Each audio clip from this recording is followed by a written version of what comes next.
إن الحمد لله نحمده ونستعينه ونستغفره ونعوذ بالله من شرور أنفسنا ومن سيئات أعمالنا من يهده الله فلا مضل له ومن يضلله فلا هادي له وأشهد أن لا إله إلا الله وأشهد أن محمدا عبده ورسوله أما بعد فقد قال الله تعالى في القرآن العظيم والفرقان المجيد فأعوذ بالله من الشيطان الرجيم يا أيها الذين آمنوا اتقوا الله حق تقاته ولا تموتن إلا وأنتم مسلمون وقال نبينا صلى الله عليه وسلم من صلى علي صلاة صلى الله عليه عشرا اللهم صل على محمد وعلى آل محمد كما صليت على إبراهيم وعلى آل إبراهيم إنك حميد مجيد اللهم بارك على محمد وعلى آل محمد كما باركت على إبراهيم وعلى آل إبراهيم إنك حميد مجيد. கண்ணியத்திற்கும் பெருமதிப்பிற்கும் உரிய எல்லாம் வல்ல அல்லாஹ்வின் நல்லடியார்களே, அல்லாஹுடைய பேரருளால் அந்த ஏக இறைவனால் புனிதமாக்கப்பட்டிருக்கிற ஜும்மா தினத்தில் அவனை வணங்கி வழிபட வேண்டும் என்கிற உயர்ந்த சிந்தனையில் நாம் அனைவரும் அல்லாஹுடைய ஆலயத்தில் ஒன்று திரண்டிருக்கிறோம்.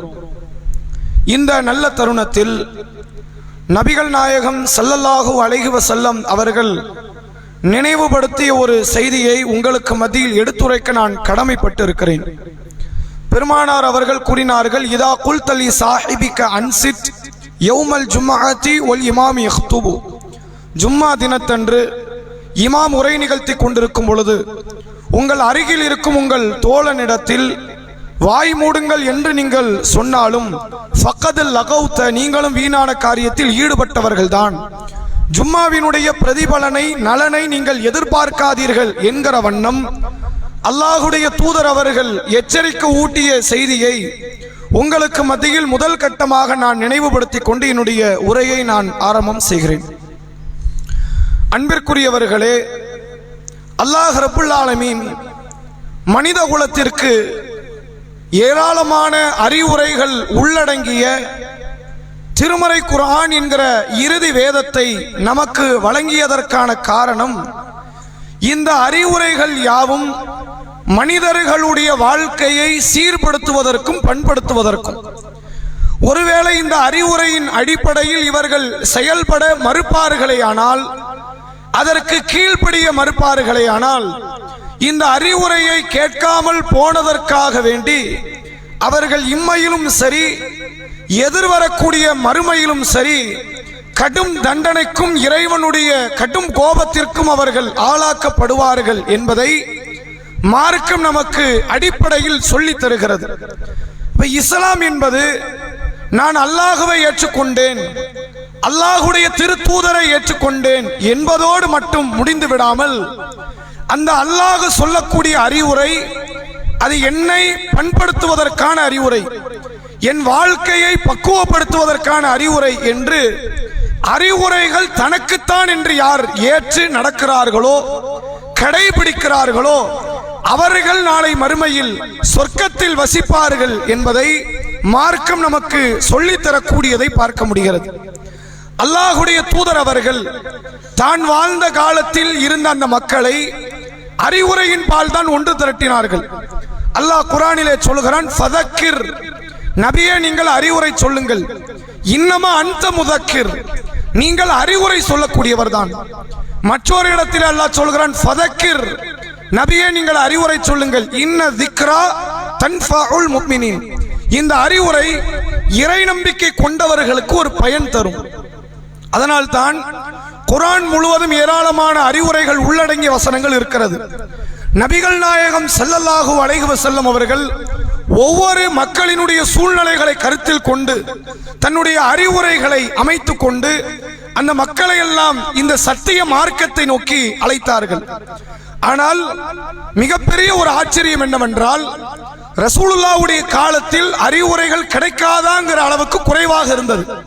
சஹாபாக்கள் சொல்லுகிறார்கள், நபி அவர்கள் எங்களுக்கு அதிகமாக அறிவுரை தரமாட்டார்கள். நாங்களே எதிர்பார்ப்போம், எப்ப ரசூலுல்லாஹ் ஏதாவது அறிவுரைகள் சொல்ல மாட்டாங்களா, போதிக்க மாட்டாங்களான்னு நினைக்கிற அளவிற்கு காலங்கள் கடந்து போகும். எங்களுக்கு அறிவுரைகள் தாமதமாக வரும். ஆனால் கிடைக்கிற அறிவுரைகளை நாங்கள் பெற்றுக்கொள்வோம், படிப்பினை பெறுவோம். ஆனா இன்னைக்கு உள்ள காலம் இருக்குது, நீங்கள் எந்த மார்க்கத்தினுடைய அடிப்படைகளை குறித்தும் இன்றைக்கு நீங்கள் இணையதளத்தில் தேடலாம். அதற்கான அறிவுரைகளை கொண்ட பதிவுகளையோ ஆடியோக்களையோ வீடியோக்களையோ இன்றைக்கு இணையதளத்தில் நீங்கள் இலவாக பெற்றுக்கொள்ளலாம். மறுமையை பற்றி வேண்டுமா, இணையதளத்தில் இருக்கு. சொர்க்க நரகத்தை பத்தி வேணுமா, இணையதளத்தில் இருக்கு. எந்த ஒரு தனி நபரின் அல்லது ஒரு மௌலவினுடைய பேச்சை கேட்க வேண்டாங்கிற அளவிற்கு ஏராளமான அறிவுரைகள் சிதறி கிடக்கக்கூடிய ஒரு காலம் இது.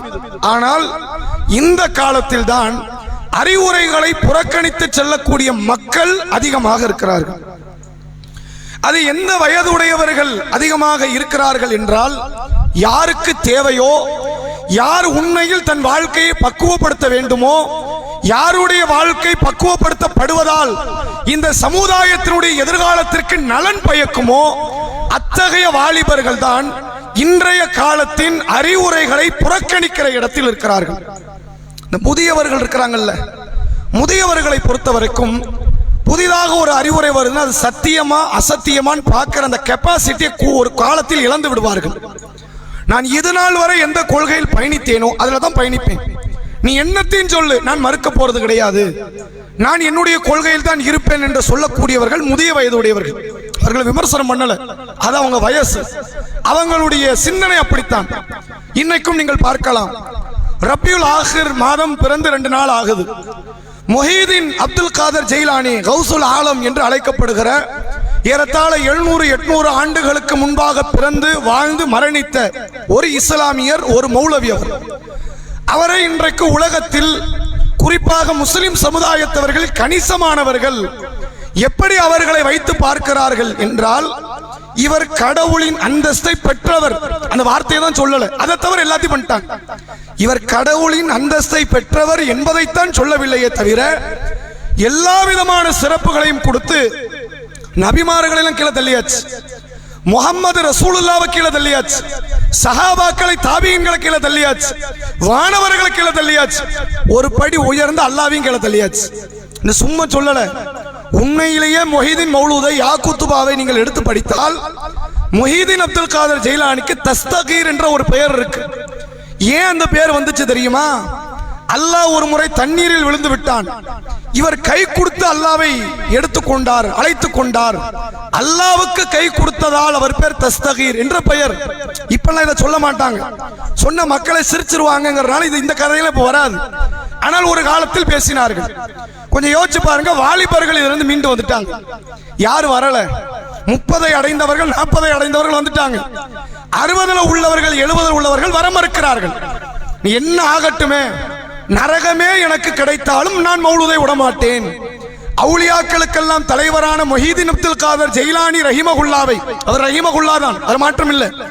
ஆனால் புகழ்வதையோ போற்றுவதையோ அவர்களை அல்லாவின் அந்தஸ்தில் வைத்து பார்ப்பதையோ நாங்கள் விடமாட்டோம் என்ற மனநிலையில் வாழக்கூடியவர்கள் அதிகமாக முதிய வயதை உடையவர்கள் இருக்கிறார்கள்.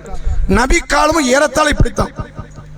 ரசூலுல்லாஹ்வினுடைய அணியில் சேர்ந்தவர்கள் யாருன்னு பாருங்க, எல்லாம் வாலிபர்கள்.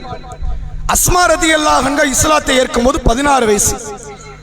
ஸைத் ரதியல்லாஹு அவர்கள் இஸ்லாத்தை ஏற்கும் போது 20க்கு உட்பட்ட வயது. உமர் இப்னு கத்தாப் ரதியல்லாஹு அவர்களின் மகனார் இஸ்லாத்தை அடையும் போது குழந்தை பருவத்தில் வந்தவர் 10 வயதில் ஹிஜ்ரத் செய்து வந்தார், நடந்தே மதீனா நகரத்திற்கு. இப்னு அப்பாஸ் ரதியல்லாஹு அவர்கள் 10 வயதை கூட அடைவதற்கு முன்னால் குர்ஆனினுடைய விளக்குரை சொல்லுகிற இடத்திற்கு வந்தார். இதே உமர் ரதியல்லாஹு அவர்களுடைய மகனார் அப்துல்லா இப்னு உமர் 12 வயதில் தன்னை ஜிஹாதுக்கு அழைத்து செல்ல வேண்டும் என்று நபியிடத்தில் கேட்டுக்கொண்டார். இப்படி எத்தனையோ பேர் சொல்லலாம், இளமையை கூட நான் அடையல. சிறார்கள் என்ற பதவியில் உள்ள அந்த இடத்தில் இருந்தே ரசூலுல்லாஹ்வுடைய அணிகளை நீங்கள் பார்த்தா எல்லாம் 10 வயசு, 15 வயசு, 20 வயசு, 25 வயது தான். முதியவர்களை நீங்கள் சொற்பமாகத்தான் பார்க்கலாம். ஏனென்றால் முதியவர்களுக்கு இந்த அறிவுரை லேசல போகாது, இளைஞர்களுக்கு லேசல போயிடும். நீங்கள் பார்க்கலாம், ரசூலுல்லாஹ்வுடைய பெரிய தந்தை அபூ தாலிப், நபிகளாரினுடைய வாப்பா அம்மா வஃபாத்துக்கு பிறகு நபிகளாருக்கு கரம் கொடுத்து தன்னுடைய மரணம் வரை நபியை பாதுகாத்த முக்கிய பங்கு வகித்தவர் அபூ தாலிப். இந்த அபூ தாலிப் எந்த அளவிற்கு சிறந்தவராக இருந்தார்னா, என் தம்பி பையன் ஒரு மார்க்கத்தில் இருக்கிறார், அவர் பிரச்சாரம் பண்ணணும்னா அது அவர் விருப்பம், நான் தடுக்க மாட்டேன், நான் ஏற்றுக்கொள்ளல. உனக்கு விருப்பம்னா ஏத்துக்க, விருப்பம் இல்லைன்னா ஏத்துக்காது. என் தம்பி பையன் மேல கையை வைக்கிற வேலை இருந்துச்சுன்னா இங்க ரெண்டுல ஒண்ணு நடந்துரும். எவ்வளவு பெரிய பிரளயத்தை சந்திப்பதற்கும் நாங்கள் தயார் என்பதை கூக்குரலிட்டு, அபூ தாலிப் இருக்கிற வரை நபி மீது யாரும் கை வைக்க முடியாது என்கிற ஒரு சூழ்நிலையை அபூ ஜஹலுக்கு, அபூ லஹபுக்கு, உத்பாவுக்கு, ஷைபாவுக்கு, வலீத் இப்னு வலீதுக்கு ஒரு மிகப்பெரிய மரண பீதியை ஏற்படுத்தியவர் இந்த அபூ தாலிப். இந்த அபூ தாலிப் மரண நேரத்தில் நபி அவர்கள் சென்று கேட்கிறார்கள், யா அம்மி, என் பெரிய தந்தையே, குல் லா இலாஹ இல்லல்லாஹ் கலிமத்தன், லா இலாஹ இல்லல்லாஹ்ங்கற ஒரு வார்த்தையை நீங்க சொல்லிருங்களேன். அப்படி நீங்கள் சொன்னால் உங்களுக்காக நாளை மறுமையில் அல்லாஹ்விடத்தில் நான் பரிந்து பேசுவேன். என் பெரிய தந்தையே, ஒரு வார்த்தை தானே. உங்க தம்பி பையனை என்னத்தை கேட்டேன்? மக்காவை கொடுங்கன்னு கேட்டனா? கேட்கல. அல்லது சொத்து பத்துக்களை தாங்கன்னு கேட்டனா? கேட்கல. நான் எதை கேட்டேன்? ஒரே ஒரு வார்த்தை, உங்க கொள்கையை தூக்கி போட்டுட்டு அல்லாஹ் மட்டும்தான்ப்பா கடவுள், அல்லாஹ்வை தவிர வேறு இறைவன் இல்லை என்று நீங்கள் ஏற்றுக்கொண்டால் அது எனக்கு போதும். எப்படியாவது நீங்க சொர்க்கம் போயிருவீங்க, நான் உங்களுக்கு பரிந்துரை செய்வேன் அல்லாஹ்விடத்தில், நீங்க சொல்லிருங்களேன். பெரிய தந்தை கடைசி நேரம் வரை தன் தம்பியினுடைய மகன் மீது மிகப்பெரிய பற்று வைத்திருந்தார். தனது மகனை பார்த்ததை விட தம்பி பையனை பார்த்தது அதிகம். ஏனென்றால் தம்பி மகன் பிறக்கும் போதே தந்தை இழந்தவர், அனாதை சிறுவர். அல்லாஹ் குர்ஆனில் அப்படித்தான் சொல்கிறான், நபியே உம்மை எத்தீமாக பார்த்தோம், ஃபாவா, அல்லாஹ்தான் உங்களுக்கு அடைக்கலம் தந்தான். அந்த அனாதை சிறுவர் என்பதனால் ரசூலுல்லாஹ்க்கு கடுமையான, ரசூலுல்லாஹ்வுடைய பெரிய தந்தைக்கு பெரும் நேசம்.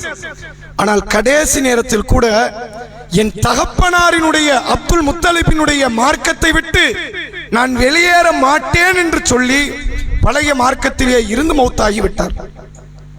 கடுமையான ரசூலுல்லாஹ்வுக்கு வருத்தம். அந்த வருத்தத்தின் வெளிப்பாடு அல்லாஹ் குர்ஆனில் ஒரு ஆயத்தை சொல்கிறான், இன்னக்கலா தஹ்தி மன் அஹ்பத்த, நபியே நீங்கள் விரும்பியவர்களுக்கெல்லாம் இங்கு நேர்வழி கிடைக்காது. நூஹ் நபி ஆசைப்பட்ட ஒரு பையனுக்கு கிடைக்காத நேர்வழி, இப்ராஹிம் நபி ஆசைப்பட்ட ஒரு வாப்பாவுக்கு கிடைக்காத நேர்வழி, லூத் நபி ஆசைப்பட்ட ஒரு மனைவிக்கு கிடைக்காத நேர்வழி உங்களுக்கு கிடைச்சிருமா? கிடைக்கவே கிடைக்காது. நீங்கள் ஆசைப்பட்டவர்களுக்கெல்லாம் நேர்வழி இல்லை. நான் யாருக்கு பிரியப்படுகிறேனோ அவர்களுக்கு நேர்வழி. யோசிச்சு பாருங்க, ரசூலுல்லாவுக்கு பெரிய வாப்பான வயசு எப்படி இருக்கும்? ரசூலுல்லாஹ் வாப்பாவோட வயசு கூட. ரசூலுல்லாஹ் அந்த நேரத்தில் அவருடைய வயது ஏறத்தாழ 48 50 இருக்கும். ரசூலுல்லாஹ் ஹயாத்தா இருக்கும்போது, அபூ தாலிப் மௌத்தாகும் போது நபியின் வயது 50 வயது இருக்கும். 50 வயதுல ஒருத்தர் பெரிய வாப்பாக்கு தாவா பண்றார், அவர் வயசு எத்தனை இருக்கும்? ஒரு மினிமம் 70 இருக்காதா, 80 இருக்காதா? இருக்கும். அந்த வயதில் மரணித்த அவர் இந்த கொள்கை ஏற்கல. ஆனால் அந்த அபூ தாலிபுக்கு 2 மகன்கள் உண்டு, இளைஞர்கள். ஒருவர் ஜாஃபர் இப்னு அபி தாலிப் ரதியல்லாஹு அன்ஹு, இன்னொருவர் அலி இப்னு அபி தாலிப் ரதியல்லாஹு அன்ஹு. இந்த 2 இளைஞர்களும் இந்த மார்க்கத்தை ஏற்றார்கள். தகப்பனார் ஏற்கவில்லை, மகன்கள் ஏற்றார்கள். தகப்பனார் நரகவாசி, மகன்கள் நாளை மறுமையில் மகத்தான சொர்க்கத்தின் உயர்வான இடத்தை பெற்ற சொர்க்கவாசிகளாக வாழ்ந்து மரணித்தவர்கள் இந்த ஜாஃபர், இந்த அலி ரதியல்லாஹு அன்ஹுமா. இந்த அறிவுரை இருக்குது, முதியவர்களை தாக்குவதை விட இளைஞர்களை தாக்கும், முதியவர்களை கவர்வதை விட இளைஞர்களை கவரும். எத்தனையோ பல நபிகளாருடைய காலத்தில் வாழ்ந்த முதியவர்கள் இந்த மார்க்கத்தை புறக்கணித்தார். வலீத் இப்னு வலீதை குறித்து அல்லாஹ் குர்ஆனில் பேசுகிறான். வலீத் இப்னு வலீத் என்ற ரசூலுல்லாஹ்வுடைய காலத்தில் மிகப்பெரிய கொடியவனின் ஒருவன். ஆனால் அவருடைய மகன் ஹாலித் பின் வலீத் இஸ்லாத்தை ஏற்றார். எப்படி அல்லாஹ் அமைத்திருக்கிறான் தெரியுதா? உத்பா இஸ்லாத்தை எதிர்த்தார். உத்பாவின் மகன் அபூ ஹுதைஃபா இஸ்லாத்தை ஏற்றார். யார் யாரெல்லாம் எதிர்த்தார்கள்? வயது முதிர்ந்தவர்கள் எல்லாம் எதிர்த்தார்கள். முஸாப் இப்னு உமைர் இஸ்லாத்தை ஏற்றார். அந்த முஸாப் இப்னு உமைருடைய தாயார் கடைசி வரை இஸ்லாத்தை வெறுத்தார். அஸ்மா ரதியல்லாஹு அன்ஹா 16 வயதில் இஸ்லாத்தை ஏற்றார். அவருடைய தாயார் கடைசி வரை இஸ்லாத்தை ஏற்காமலேயே மௌத்தாகி விட்டார். அபூபக்கரினுடைய முதல் தாரம். இந்த இளைஞர்களிடத்தில் நல்ல பல அறிவுரைகள் சென்றால் அவர்கள் லேசில் இந்த மார்க்கத்தை விட்டு வெளியேற மாட்டார்கள். அபூ சுஃபியான் ரதியல்லாஹு அவர்கள் ஆரம்பத்தில் காஃபிராக இருந்தபோது ரோம் தேசத்தினுடைய அன்றைய கால ஆட்சியாளர் ஹெர்குலிஸ், மிகப்பெரிய ஒரு சாமர்த்திய புத்தி கொண்ட ஒரு மன்னர். ஆனா அல்லாஹ் அவருக்கு நேர்வழி கொடுக்கல, அது ஒரு தனி கதை. அந்த ஹெர்குலிஸ் இந்த அபு சுஃபியானை அழைத்து சில கேள்விகளை கேட்கிறார். என்கிட்ட ஒரு கடிதம் வந்திருக்குது, முகம்மதுன்னு ஒருத்தர் இருந்து வந்திருக்குது, அவர் தன்னை கடவுளின் தூதர் என்று சொல்கிறார், அவர் உண்மையிலேயே தூதரா இல்லையா நான் தெரிஞ்சுக்கணும், அதனால தான் உங்களை கூப்பிட்டு விட்டேன். நீங்க ஒரு பக்கம் சொந்தக்காரரு, ஒரு பக்கம் எதிரி, நீங்களே சொல்லுங்கள் முகம்மதை பற்றி என்று சில கேள்விகளை கேட்கிறார்.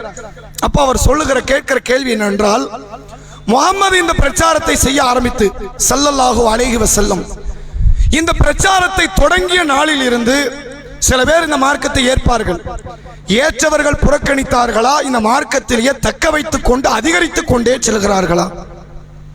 அபூ சுஃபியான் ரலியல்லாஹு அன்ஹு அவர்கள் சொல்கிறார்கள், ஏற்றவர்கள் ஒரு நாள் பொழுதும் இந்த மார்க்கத்தை விட்டு வெளியே வரல.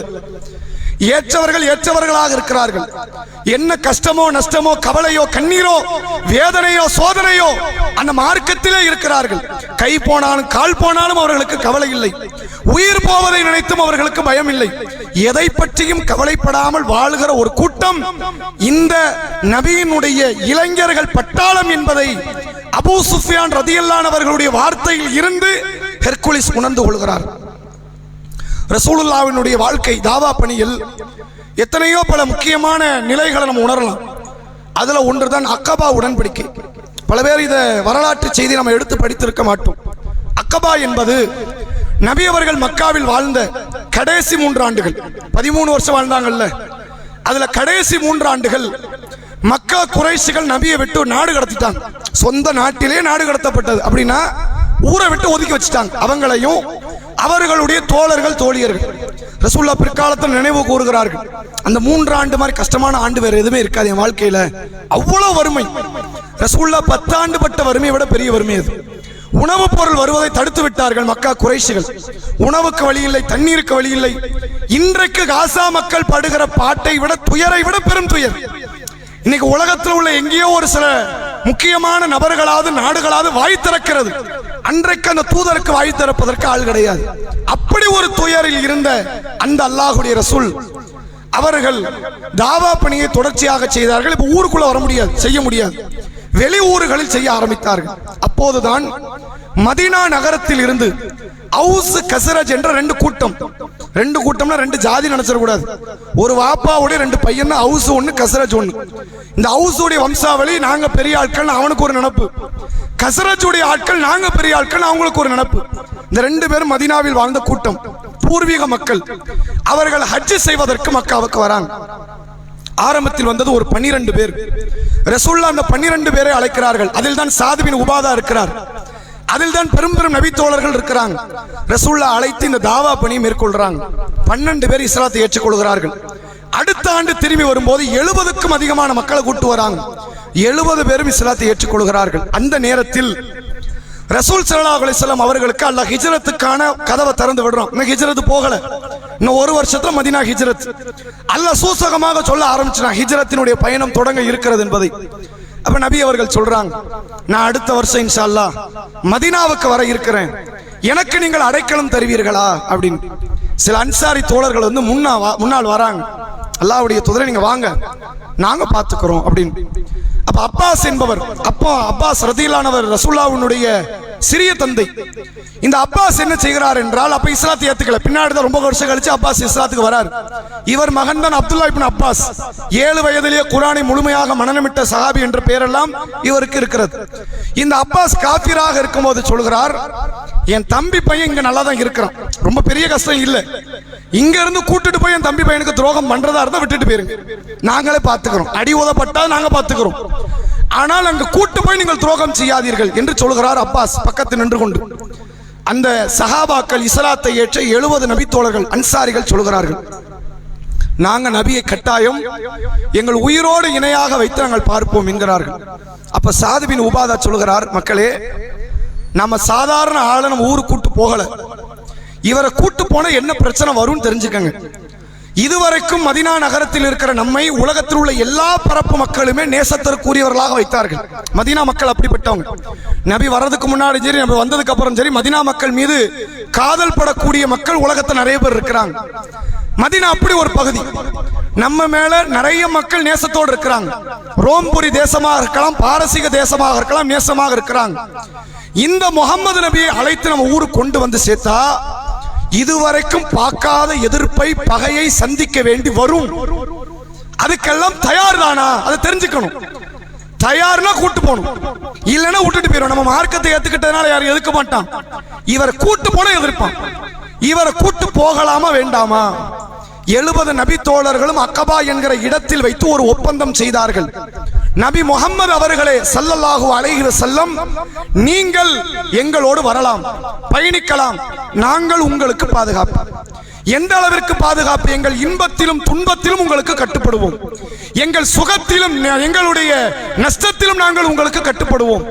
நீங்களாக எங்களை பிரியாதவரை நாங்கள் உங்களை பிரிவதாக இல்லை என்று நபிகளார் காலத்தில் ஆரம்பத்தில் ஒரு 70 அன்சாரி தோழர்கள் பையத்தை கொடுத்து, அதில் 12 பெண்மணிகள் வேற, இந்த தூதரை நாங்கள் உயிருக்கு நெருக்கமாக வைத்து பார்ப்போம், பாதுகாப்போம் என்று சொல்லி அழைத்து சென்று கடைசி வரை தங்கள் உடன்படிக்கையை மீறாமல் இருந்தவர்கள் நபிகளார் காலத்து இளைஞர்கள். ரசூலுல்லாஹ்வை கண் கூட பார்த்தான் அபூஜஹல், 40 வருஷ வாழ்க்கை பார்த்தானா இல்லையா? அபூலஹப் பார்த்தான், உத்பா பார்த்தான், ஷைபா பார்த்தான், வலீத் இப்னு வலீத் பார்த்தான், உமையா பார்த்தான். நபியின் 40 ஆண்டு கால வாழ்க்கையை பார்த்த அவன் இந்த நபியை பொய்யன் என்றான்.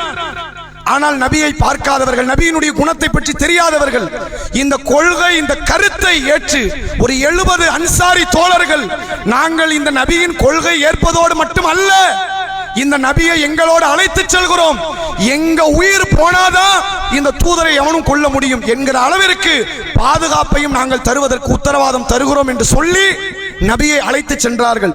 நபி போன நாளில் இருந்து அல்லாஹ் ஒரு இறைவசனம் அருளுகிறான். அதுவரை தினம் தினம் ஒருவர் ரசூலுல்லாஹ்வுக்கு வாயில் காவலராக, அன்றைய இரவின் கண்காணிப்பாளராக செயல்பட்டார்.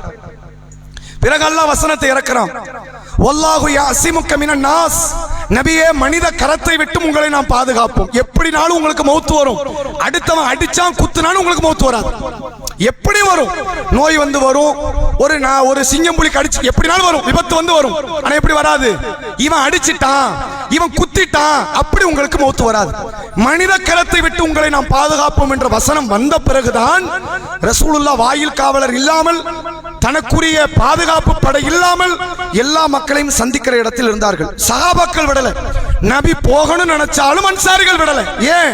நாங்கள் கொடுத்த ஒப்பந்தம் அப்படி. ஒரு நாளும் உங்களை கைவிட மாட்டோம், எவ்வளவு பெரிய பிரச்சனை வரட்டும். அதற்கு ஒரு தலை சிறந்த எடுத்துக்காட்டை நீங்கள் பாருங்கள். உஹது யுத்தம் நடைபெறுகிறது. உஹது யுத்தத்தை நீங்க நிறைய முறை கேள்விப்பட்டிருக்கலாம். அந்த யுத்தம் ரசூலுல்லாஹ்வினுடைய ஒரு சுன்னாவை கைவிட்டதால் மிகப்பெரிய பிரளயம் ஏற்பட்டுச்சு. 70 சஹாபாக்கள் கொல்லப்பட்டார்கள். ஹம்சா, முஸாப் இப்னு உமைர், அதே போன்று அப்துல்லா, இவங்க நிறைய நபி தோழர்கள் மௌத்தானாங்க. ரசூலுல்லாஹ்வுடைய ஒரு சுன்னா தவறப்பட்டது. அதை தவற விட்ட காரணத்தினால் காலித் பின் வலீத் எதிரணியில் நிற்கிறார்.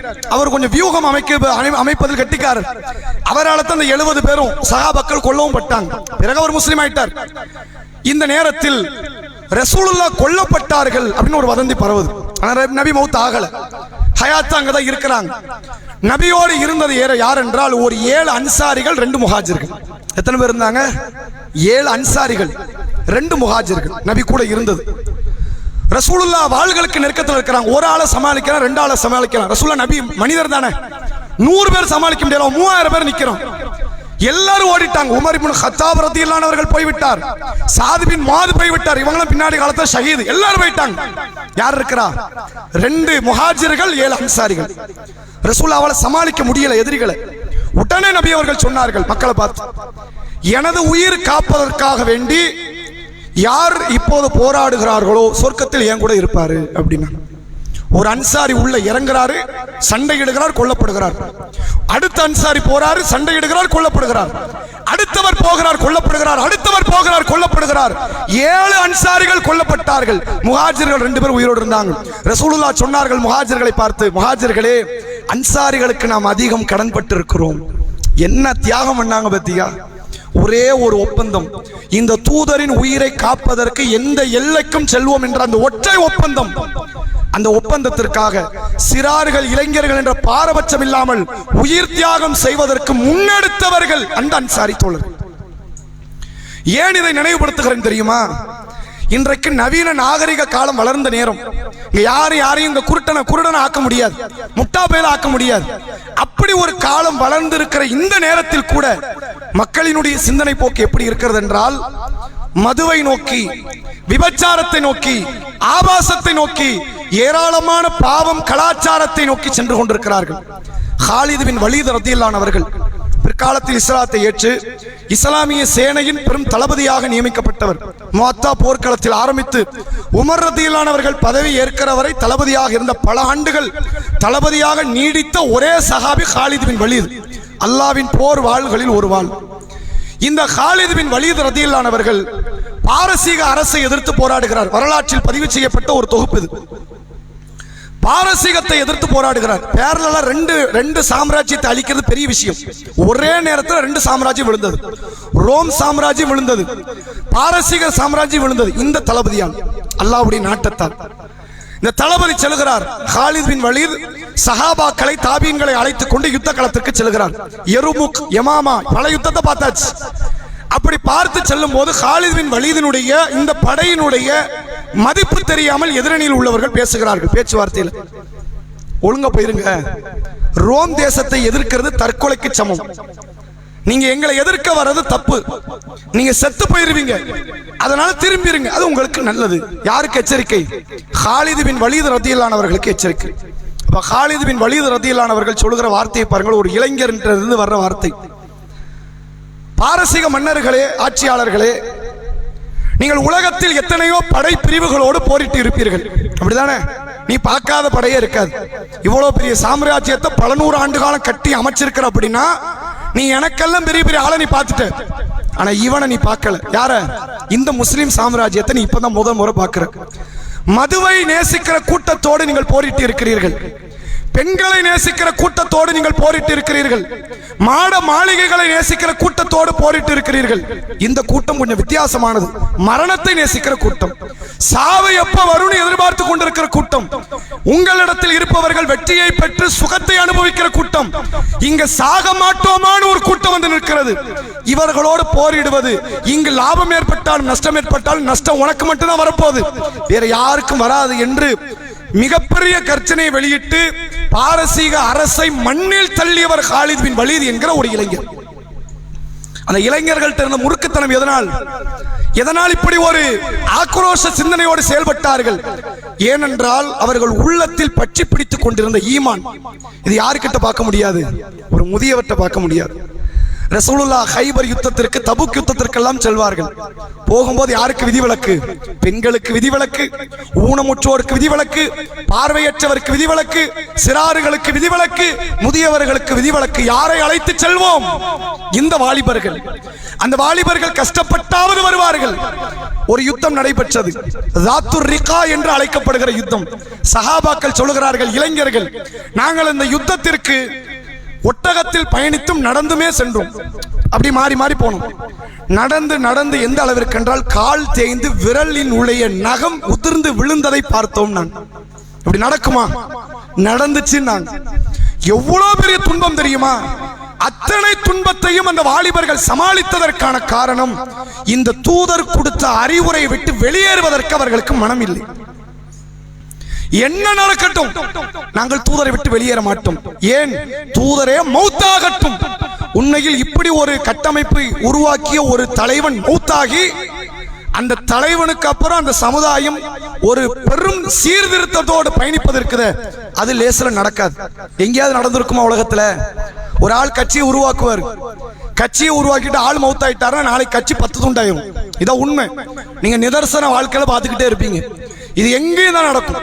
அது நாட்டினுடைய ஆட்சியாக இருக்கட்டும், அல்லது ஒரு மதத்தினுடைய ஆட்சியாக இருக்கட்டும். யாரு ஒருத்த மௌத்தாயிட்டானா அடுத்த கட்சியை கூறு ஊரா உடைச்சு நொறுக்கிடுவாங்க. நபி மௌத்தாகி உடையலையே, இவ்வளவு பெரிய ஆச்சரியம் தெரியுமா?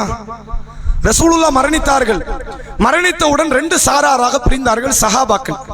ஒரு சாரார் சொல்லுகிறார்கள், நபி மௌத்தாயிட்டாங்க, சீக்கிரம் ஜனாசா தொழுகைக்கு ஏற்பாடு செய்யணும். இப்படி ஒரு சாரார்.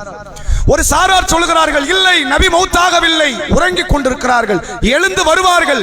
யாராவது நபி மௌத்தாகி விட்டார்கள் என்று சொன்னால் கைய கால துண்டு துண்டா வெட்டி எரிஞ்சிருவேன் சொன்னவர் உமர் இப்னு கத்தாப் ரலியல்லாஹு அவர்கள். அபூபக்கர் ரலியல்லாஹு அன்ஹு வராங்க, நேர மையத்து வீட்டுக்குள்ள போறாங்க. யாரு? ரசூலுல்லாஹ் வீட்டுக்குள்ள. ஜனாசாவை திறந்து பார்க்கிறார்கள். நபியின் நெற்றியிலே முத்தமிடுகிறார்கள். முத்தமிட்டு விட்டு சொன்னார்கள், திபுத்த ஹய்யன் வ மையத்தன் யா ரசூலல்லாஹ், உயிரோடு இருக்கும் போதும் நறுமணம் கமழ்ந்தீர்கள் அல்லாஹ்வின் தூதரே, இப்போது மௌத்தாகி விட்டீர்கள், நறுமணம் கமழ்கிறீர்கள். சொல்லிட்டு வெளியே வராங்க. எல்லாரும் உமரினுடைய கருத்துக்கு தான் ஆதரவு. நம்மளா இருந்தாலும் அப்படிதான் இருந்திருப்போம். நபி மௌத்தாகலங்கிறது நமக்கு நிம்மதி தருமா, மௌத் ஆயிட்டாங்கிறது நிம்மதி தருமா? மௌத்தாகல, உமர் சொன்ன மாதிரி எந்திரிச்சுட்டு எவ்வளவு சந்தோஷமா இருக்கும். நிறைய பேர் உமரின் கருத்துக்கு ஆதரவு. ஆனால் அபூபக்கர் தான் வித்தியாசமா சொல்றாரு, ரசூலா மௌத் ஆயிட்டாங்க. பேச ஆரம்பிக்கிறார். அபூபக்கர் எதை கொண்டு அந்த வாலிபர்களை இந்த கூட்டத்தை திசை திருப்பி கொண்டு வந்தாருங்கிறத பாருங்க. அவர் பேசுகிறார், அலா மக்களை நீங்கள் அறிந்து கொள்ளுங்கள், மன்கான யாபுது முஹம்மதன், முஹம்மதை எவன் வணங்கி கொண்டு இருந்தானோ தெரிந்து கொள்ளுங்கள், ஃபஇன்ன முஹம்மதன் கத் மாத், முஹம்மது வஃபாத் ஆகிவிட்டார். மன்கான யாபுதுல்லாஹ், எவன் அல்லாஹ்வை வணங்கி கொண்டு இருந்தானோ புரிந்து கொள்ளுங்கள், ஃபஇன்னல்லாஹ ஹய்யுன் லா யமூத், அல்லாஹ் என்றென்றும் உயிரோடு இருப்பவன், அவன் மௌத்தாக மாட்டான். நபி மௌத்தாகலன்னு சொன்னேன், நான் அல்லாஹ்வுடைய ரசூலை நம்புற வணங்குறேன்னு அர்த்தம். நீ வணங்குறியா அப்படின்னு சொல்லிட்டு குர்ஆனின் ஒரு ஆயத்தை ஓதுகிறார். எதை நோக்கி அழைத்தார்? வசனத்தை நோக்கி, திருமறையினுடைய அறிவுரையை நோக்கி. அவர் சொல்கிறார், ஒமா முஹம்மதுன் இல்லா ரசூல், இந்த முஹம்மது தூதரை தவிர வேறு இல்லை. கது கலத்து மின் கபிலிக ரசூல், இவருக்கு முன்னால் பல தூதர்கள் வந்தார்கள், வஃபாத்தாகி விட்டார்கள். அஃபைம் மாத்த அவ் குத்தில இன் கலபுத்தமல் ஆகாவிக்கும், இவர் மௌத்தாகலாம், இவர் கொல்லப்படலாம், வந்த வழியாக திரும்பி விடுவீர்களா? அப்படி யாராவது திரும்பினால், இந்த தூதருக்காக மார்க்கத்திற்கு வந்தோம், தூதர் போய்விட்டால் நாங்களும் போய்விடுவோம் என்று போனால் அல்லாஹ்வுக்கு எவனும் எந்த தீங்கையும் செய்துவிட முடியாது என்ற வசனத்தை சொல்லி, இன்னக்க மையத்துன் வ இன்னஹு மையத்துன், சூரா சுமரிலே வருகிறது. இந்த வசனத்தையும் ஓதுகிறார். ஒட்டுமொத்த கூட்டமும் கண்ணீர் மல்க ஏற்றுக்கொள்கிறார்கள். நபி அவர்கள் வஃபாத்தானது உண்மைதான். சிதறி கிடந்த கூட்டத்தை எதை கொண்டு அந்த மக்களை ஒன்று திரட்டினார்? குர்ஆனினுடைய அறிவுரை. அபூபக்கரின் சொல் ஜாலம் கிடையாது, அபூபக்கரின் வார்த்தை ஜாலம் கிடையாது, ரலியல்லாஹு அன்ஹு. எதனால்? திருமறையினுடைய அறிவுரை. இந்த அறிவுரை இளம் சமுதாய மக்கள் மத்தியிலே செல்லுமே ஆனால் உண்மையில் ஒரு பெரும் எழுச்சி இந்த மக்கள் மத்தியிலே வரும்.